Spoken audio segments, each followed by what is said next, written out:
Once upon a time, a Nigerian vice president was fortunate to have power thrust upon him by Providence.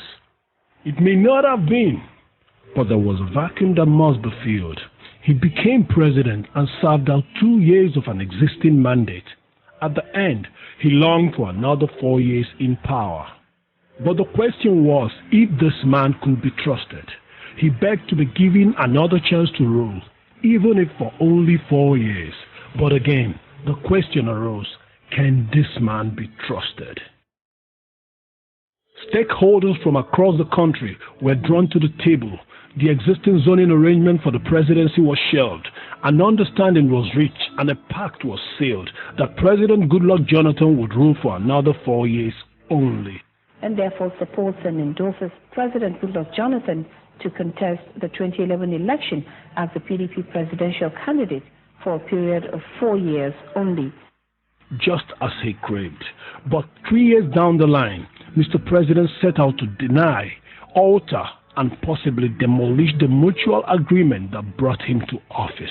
President, was there any time you signed or entered into an agreement that you were going to No, I've not signed agreement with anybody. Was there a gentleman agreement that after one time? Now, if I have signed agreement, they would have shown you. I didn't say, oh, Jonathan is not going to contest the election, not going to contest it. But truth is resilient. It never dies. Now the question on the lips of every Nigerian is, did President Goodluck Jonathan actually enter into a one-term agreement? Sit back, judge for yourself as the truth unfolds. January 31st, 2011, the Nigerian Television Authority in its 9 p.m. network news reported President Goodluck Jonathan's trip to Addis Ababa, where he addressed Nigerians at the Embassy Conference Hall. A very good evening. I'm Mujima Kojola, and reading with me tonight is Muhammad Kuda Wakar. Good evening. President Goodluck Jonathan says he will not contest for the presidency in 2015. The president, who is in Addis Ababa, Ethiopia for the AU summit, he was speaking to Nigerians resident in Ethiopia, most of them working in the African Union and the United Nations. On the 26th of March 2011, at the Eagle Square, Abuja, the then Board of Trustees chairman of the PDP and former president of Nigeria, Chief Olusegun Obasanjo, rendered a glowing commendation to President Goodluck Jonathan for opting to serve for only one term. He even described President Jonathan's resolve as statesmanly. And the president was seated right there with his wife. There is press report that Dr. Goodluck Jonathan has already taken a unique and unprecedented step of declaring that he will only want to be a one-term president.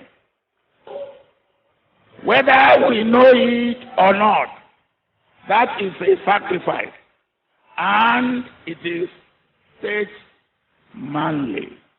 On the 16th of December 2010, the NTA reported the endorsement of a one-term agreement between President Jonathan and 20 PDP governors led by Governor Shema, implying that Jonathan will not contest the 2015 presidential election.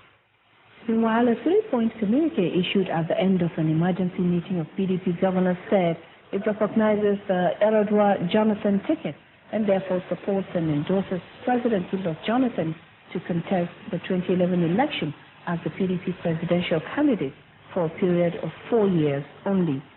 20 governors signed the communique. Same day, the African Independent Television, AIT, corroborated the report of the one-term agreement between the governors and President Jonathan. Reports just coming in say President Goodluck Jonathan has entered into an agreement with all the state governors of the People's Democratic Party that he will only be in office for 4 years if he wins the party's presidential primaries and the elections. This is the highlight of 2 days of negotiations between the governors and the president in a bid to resolve the contentious issues which stalled the party's National Executive Council meeting for 2 days. July 2011, the president himself echoed the one-term agreement at the PDP NEC meeting shortly after his swearing in, where he said that his tenure will end in 2015. The tenure of Jonathan Goodluck and Nnamdi Sambo will end by 29th of May 2015. Not too long after, Dr. Reuben Abati, the special advisor to the president on media, reaffirmed Mr. President's commitment to the one-term deal and his Addis Ababa proclamation. He's resolute in upholding that statement. I think the statement he made in Ethiopia, in Addis Ababa, Ethiopia, just before the elections, was that he will not seek a second term in office. In 2011, the chairman of the Northern Governors Forum, Governor Babangida Aliyu, confirmed the signing of a one-term agreement with President Jonathan in an interactive radio program in Kaduna. And I recall at that discussion, because we were to sign paper confirming, at that discussion it was agreed that President Jonathan will serve one term. And we all signed. December 15, 2010, at the PDP NEC meeting, NEC agreed that President Jonathan can only complete the remaining 4-year second term of the Yaradua Jonathan mandate. This NEC stipulated as precondition for supporting Jonathan in 2011. If this president was alive today, we will not be contesting his right to run for a second term under our national constitution. It will be his entitlement. That being the case, the party believes rightly that Dr. Goodluck Jonathan, who is part and parcel of that mandate, has a right to contest the remaining of that joint ticket in 2011. In 2013, the former president maintains that President Jonathan indeed agreed to a one-term deal. There is one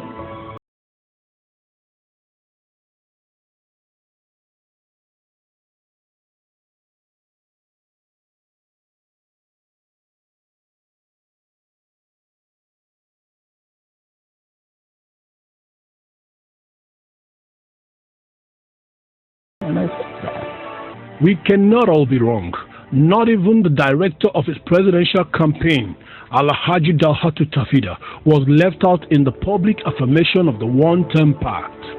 September 17, 2010, addressing a news conference to herald Jonathan's declaration to contest in 2011, Tafida said in answer to a question, Goodluck Jonathan is spending the balance of 4 years left in the Yaradua Jonathan ticket, and all that I can say is that this is the intention of Goodluck Jonathan. We should give him the 4 years and see how he performs. In any case, this is intention, to spend the balance of 4 years only. No matter what may be at stake, Nigerians, the words of a president must bear integrity. Former Vice President Atiku Abubakar clearly captured public expectations of Mr. President during the PDP presidential primaries in 2011 when he said, "Our words must be our bond." That is not the kind of person who would entrust the fate of this country. Our word must be our bond. Former President Olusegun Obasanjo also shared similar sentiments and said as much. And I believe that one of the things that is very important in the life of any man or any person is that he must be a man or a person of his word. That, to me, that is important. You must be trusted. Your word must be your word.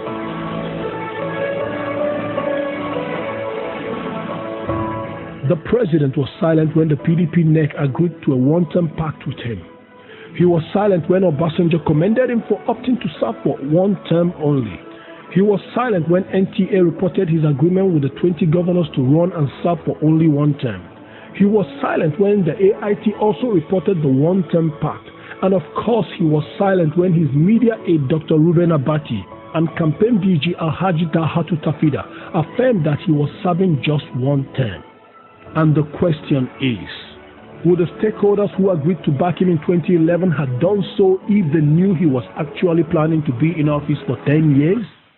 This is a clear case of a mandate obtained by deceit.